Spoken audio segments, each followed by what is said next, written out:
Akums drugs and pharma 2004 में बनी ये कंपनी सीडीएमओ फार्मा कंपनी है। घरेलू बाजारों पर ज़्यादा फोकस है और कई तरह के फॉर्मुलेशन की मैन्युफैक्चरिंग कंपनी करती है। वित्त वर्ष 2024 में 4000 से ज़्यादा फॉर्मुलेशन किए हैं। इस कंपनी ने 12 मैन्युफैक्चरिंग प्लांट है कंपनी के और 4 R&D सेंटर भी। आईपीओ की डिटेल्स आपके सामने रख दूँ। कल आईपीओ खुलेगा, 1 अगस्त को होगा बंद और लिस्टिंग संभावना ये कि 6 अगस्त को होगी। 646 से 679, 679 ये है आपके लिए प्राइस बैंड और फ्रेश इशू है 680 करोड़ का। ऑफर फॉर सेल है 1175 करोड़ के आसपास, यानी कि करीबन 1850 करोड़ की इशू साइज हो गई और कंपनी का मार्केट कैप ऊपरी बैंड पर करीबन 10,400 करोड़ के आसपास का बनता है। आइए हम आपकी मुलाकात करवाते हैं 2 खास मेहमानों से। संदीप जैन हमारे साथ कार्यक्रम में शामिल हो रहे हैं, जो कंपनी के फाउंडर हैं, प्रमोटर हैं, मैनेजिंग डायरेक्टर हैं और फार्मा स्पेस का, इस सेक्टर का 36 साल से ज़्यादा का अनुभव संदीप जैन साहब का है। सुमित सूद साहब भी कार्यक्रम में शामिल हो रहे हैं, चार्टर्ड अकाउंटेंट है पेशे से और फरवरी 2022 से कंपनी के साथ आप भी हैं। आप दोनों का बहुत बहुत स्वागत है। जैन साहब, पहले आपके साथ शुरुआत करते हैं। जरा समझाएं सर, आपकी कंपनी एग्जैक्टली क्या बिजनेस करती है, कारोबार क्या है और आपके किस तरह के कस्टमर्स हैं?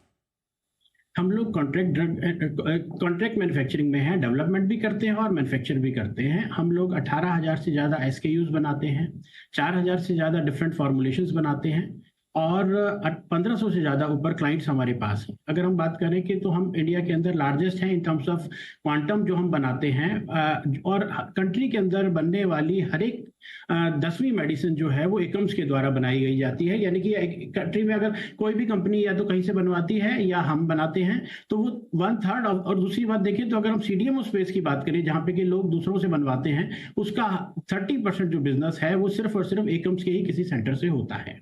हम R&D के अंदर बहुत आगे हैं। हमारे पास 2 लैब जो हैं वो DSIR अप्रूव्ड हैं और उसके अलावा हम फॉर्मुलेशन को नए से नया आयाम देते हैं, चाहे वो किसी भी प्रकार की फॉर्मुलेशन हो जिससे कि पेशेंट की सेफ्टी, पेशेंट्स की कंप्लायंस बढ़ सके, उसका टेस्ट मास्क हो सके, उसका ऑर्डर मास्क हो सके।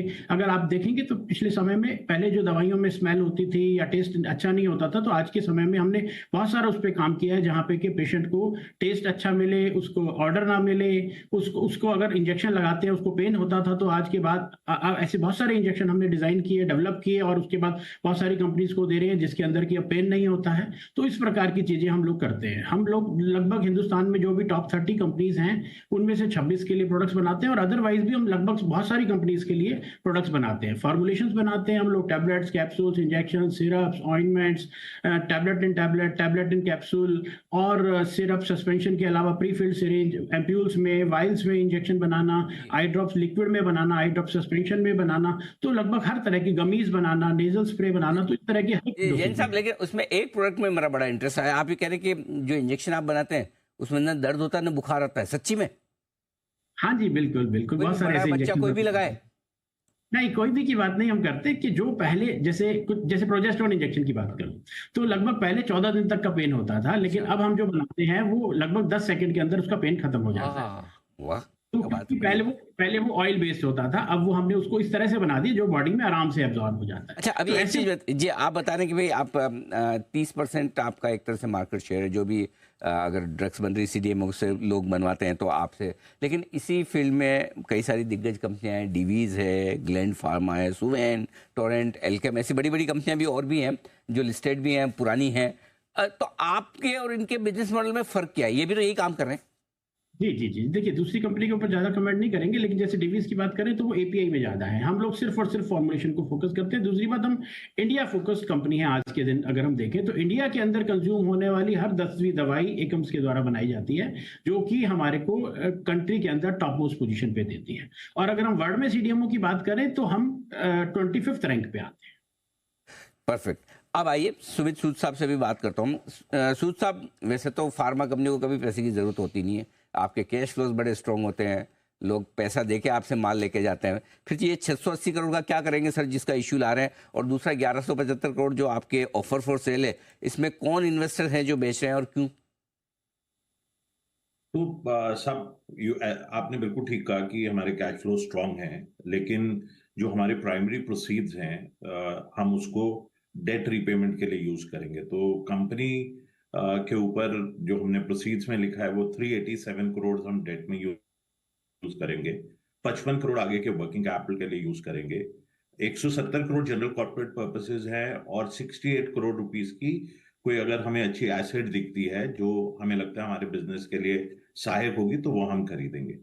2019 में हमारे पास जो जो आपने पूछा कि ये जो बाकी सेकेंडरी इसका क्या होगा, 2019 में हमारे पास क्वाड्रिया कैपिटल आया था, उनका एग्जिट का टाइम आया तो हम उनको पार्ट एग्जिट दे रहे हैं इसमें, और हमारे प्रोमोटर्स बहुत कम 2% शेयर होल्डिंग को डाइल्यूट कर रहे हैं। तो ऑब्जेक्ट जो ऑफर का है साहब वो यही है। ठीक बात है। तो जैन साहब 12 मैन्युफैक्चरिंग प्लांट है आपके, राइट? तो इतने ज्यादा प्लांट्स की जरूरत होती है आपको, और दूसरा ये कि आप एक्सपोर्ट नहीं करते तो यूएस एफडीए का झंझट ही नहीं है आपके? नहीं, यूएसएफडी अभी हमने यूएस की मार्केट हमने प्लान नहीं की। पहले मैं 12 प्लांट्स की बात करूं तो कंट्री के अंदर हजारों प्लांट्स हैं जो कि 90% मेडिसिन बनाते हैं कंट्री में कंज्यूम होने वाली, जबकि हमारे 12 प्लांट से कंट्री की 10% दवाइयां बन रही हैं। तो 12 प्लांट्स तो बहुत कम है, क्योंकि हमें और फर्दर ग्रो करना है तो हमें तो और प्लांट लगाने की आवश्यकता पड़ेगी। ओके, तो मतलब और जब हम यूएस की बात करते हैं तो हम इस समय पे इंडिया फोकस कंपनी रहे हैं, आगे हम ग्लोबली जा रहे हैं। हमारे 2 प्लांट जो है वो यूरोपियन जीएमपी हो चुके हैं, तो अब हम यूरोप में और उस दिशा में बढ़ रहे हैं। यूएस के लिए अभी हमने इमीडिएट कोई प्लान नहीं किया है। लेकिन यूरोप भी तो आपके बड़े वो कंट्रोल्ड मार्केट है, तो क्या फिर कंप्लायंस बढ़ेगी? जी, कंप्लायंस तो हमारी सभी प्लांट, आप ऐसे समझिए कि जो हमने प्लांट सबसे पहले 2004 में लगाया था ना, वो हमने यूरोपियन जीएमपी अप्रूव कराया। यानी कि जो सबसे पहला प्लांट था वो भी उस लेवल का था कि जो 2022 में जाके यूरोपियन जीएमपी हो गया। और 2007 में जो इंजेक्टेबल का प्लांट, सबसे पहला प्लांट इंजेक्टेबल का लगाया था, वो भी 2022 में हमको यूरोपियन जीएमपी फर्स्ट इंस्टेंस में हुआ। तो आप समझ सकते हैं कि हम किस कंप्लायंस लेवल पे काम करते हैं। और यही कारण है कि इंडिया की सभी कंपनी, चाहे वो इंडियन हो चाहे वो मल्टीनेशनल्स हो, वो हमारे से अपने प्रोडक्ट्स बनवाती है। सूद साहब जरा एक अंदाजा ये दे चुके आप जैसी कंपनी को रिसर्च एंड डेवलपमेंट पे R&D पर बड़ा खर्चा करना पड़ता है, राइट? सो अभी किस तरह का ट्रेंड रहा है, और आगे क्या इसी तरह से आपको नए प्रोडक्ट्स के लिहाज से या जो भी आपके बिजनेसेस हो, क्या ये खर्चा किस तरह का आप आगे देख रहे हैं? सर, तो एज यू राइटली सेड, हम R&D में फोकस करते हैं। हम 2.5% से 2.75% तक एक्सपेंडिचर जो है वो R&D पे करते हैं। इस वर्ष 2024 में हमने 112 करोड़ रुपए R&D में लगाए हैं, और जो रिक्वायरमेंट रहेगी बिजनेस की, जिस हिसाब से प्रोडक्ट डेवलपमेंट पे लगेगा, आगे आने वाले समय में भी हम R&D में पैसा लगाते रहेंगे। आपने एक कंपनी एक्वायर भी की है एपीआई बिजनेस को लेकर, राइट? तो ये बताएं, 2 चीजें इसमें मुझे जाननी है। एक तो क्या कि आगे ग्रोथ करने के लिहाज से आपका इरादा क्या है? ज़्यादा अपने प्लांट्स लगाकर ग्रो करना है या एक्विजिशन करना है? दूसरा सवाल मैं बाद में पूछता हूँ। हम दोनों तरीके से ग्रो करते हैं, क्योंकि एपीआई बिजनेस में हम पहली बार आ रहे थे तो हमें प्लांट, लगे हुए प्लांट को एक्विजिशन करना ज्यादा सही लगा, ताकि हमको एक लेवल का ज्ञान फर्स्ट इंस्टेंस में मिल जाए। फॉर्मुलेशंस की बात करें तो हम बहुत सारे एक्विजिशन ऐसे करने की कोशिश करते हैं जो कि एसेट बेस्ड एक्विजिशन हो, जहां, क्योंकि टेक्नोलॉजी की बात करें, इंफ्रास्ट्रक्चर, क्वालिटी सिस्टम की बात करें, तो हम बिल्कुल रॉबस्ट क्वालिटी सिस्टम्स को फॉलो करते हैं, तो उसको हमें एक्वायर करने की जरूरत नहीं पड़ती है। तो हम कोशिश करते हैं कि एसेट ले पाए या फिर हमें नया प्लांट। अच्छा, अब एपीआई में अभी तो आपका रेवेन्यू 5% आ रहा है, राइट सर? इसको कितना बड़ा बिजनेस बनाना चाहते हैं, और अगले 2-3 साल में एपीआई बिजनेस कितना बड़ा हो सकता है आपकी कंपनी? क्योंकि आपका रेवेन्यू जो मैं देख रहा हूँ 4178 करोड़ का है, राइट सर? वित्त वर्ष 2024 का 5% मतलब 200 करोड़ आपका समझ लो एपीआई से आ रहा है। एपीआई कितना बड़ा हो सकता है? एपीआई बहुत बड़ा हो सकता है, लेकिन हम जो है, हम अपने आप को सीडीएमओ फोकस कंपनी ही मान के चल रहे हैं। और यानी कि हम सिर्फ और सिर्फ फॉर्मुलेशंस पे मेन फोकस जो है वो हम सीडीएमओ ही रखना चाहते हैं। एपीआई हम फार्मास्यूटिकल के हर एक वर्टिकल में रहना चाहते हैं, ताकि जहां भी किसी भी प्रकार का चैलेंज आए जो हमारे को सीडीएमओ स्पेस के लिए जरूरत है, उसके पर हम काम कर पाए। एपीआई को हम एक अपनी नॉर्मल ग्रोथ से अराउंड 20% 25% की ग्रोथ से चलाएंगे, क्योंकि बहुत छोटा बिजनेस है, इसलिए इस तरह की ग्रोथ की मैं बात कर रहा हूँ। तो ये थॉट हमारा है। तो चलिए, मेन फोकस नहीं रहेगा। और मार्जिन्स में भी फर्क रहता होगा सर, जो आपके सीडीएमओ में किस तरह के मार्जिन्स होते हैं और एपीआई में किस तरह के? एपीआई में बिजनेस में मार्जिन थोड़े से कम रहते हैं, सीडीएमओ में कंपैरेटिवली उससे बेहतर होते हैं। Okay, perfect. तो बहुत बढ़िया सर। अच्छा, एक और, हाँ, आखिरी सवाल जाते एकम्स, ये नाम कहाँ से आया सर? इसके पीछे कोई कहानी? जी, ये भगवान शिव के 5 नाम आशुतोष, कैलाशपति, उमेश, महेश और शिव। तो उनका फर्स्ट अल्फाबेट से हमने ये एकम्स बनाया।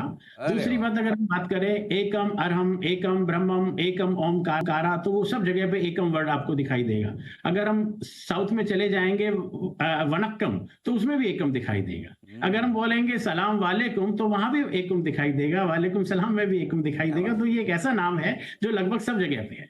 Lovely lovely, very nice. और उम्मीद करें सर आप हमेशा की तरह जैसा आप बता रहे हैं सीडीएमओ मार्केट में आप एक नंबर की कंपनी बनी रहे, हमेशा एकम ही रहे जो बिजनेस आप कर रहे हैं। आईपीओ आपका कल से खुल रहा है, हमारी बहुत बहुत शुभकामनाएं। उम्मीद करें कि आपकी कैपिटल मार्केट की ये पारी आभार, आपने हमें मौका दिया। जबरदस्त आपकी दमदार रहे, ये हमारी शुभकामनाएं और आपके आईपीओ को अच्छा रेस्पॉन्स मिले। बहुत बहुत धन्यवाद जैन साहब और सूद साहब, आज आपने समय दिया और हमारे दर्शकों को बहुत बहुत आभार। Thank you sir.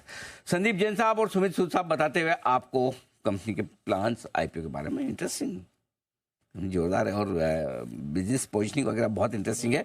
मुझे खाली वैल्यूएशंस वगैरह देखने हैं और कल सुबह 8 बजे हम करेंगे इस आईपीओ का विश्लेषण। पैसा लगाया या नहीं, लंबे समय बाद फार्मा कंपनी का आईपीओ आ रहा है।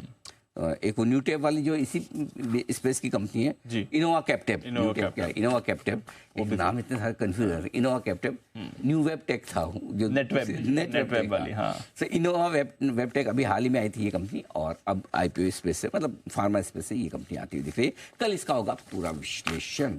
आइए बढ़ते आगे।